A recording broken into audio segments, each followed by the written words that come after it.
Case study क्या है? Basically एक रियल लाइफ एग्जाम्पल है, और जिसमें आप कोई एक रोल आपको असाइन कर दिया जाएगा, right? That role can be either you are a civil servant, या फिर you are a police officer, या फिर यू कैन बी, आजकल कॉर्पोरेट गवर्नेंस से केस स्टडीज आ रहे हैं, यू माइट बी नोटिसिंग, तो you are some MNC company का सीईओ, या फिर you are an employee in some company, something like that.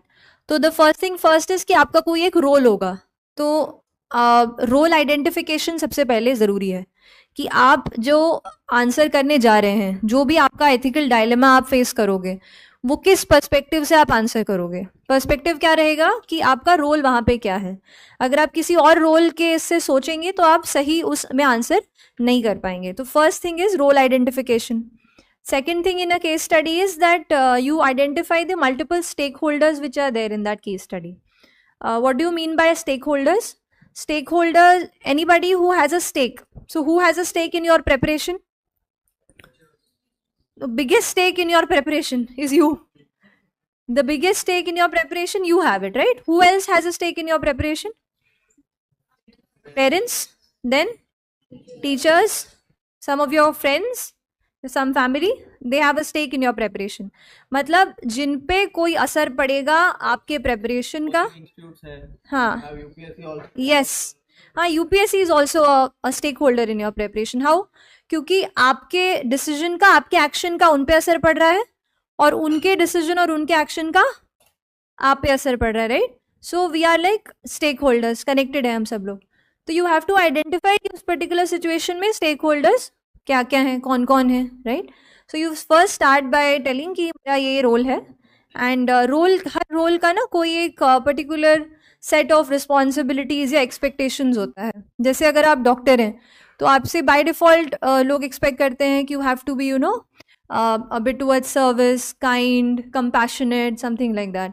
If you are a CEO, you would be basically expected to, you know, turn up the revenues of the company, take care of the welfare of the employees. And then we talk about the civil servant. So you have a number of list of values which you think ki ye values are important when it comes to being a civil servant. So you first tell that this is the role, this is what is expected. Then you sort of take out the different stakeholders that are there in that situation. That could be a brief introduction. और उसके बाद कोई एक ethical dilemma रहेगा, obviously कोई situation में आपको डाला रहेगा, तो उसमें क्या क्या डायलेमा क्या होता है basically? What is a dilemma? Dilemma is where you are facing competing कोई सिचुएशन है। जैसे कि simple example what we have used in a book कि wearing this suit today or wearing some other suit today, is it a dilemma? Is it an ethical dilemma? It's not an ethical dilemma, it's a choice, right? So dilemma, अगर ethical dilemma के इसमें बात करेंगे तो it's a different thing where two values are competing, है ना?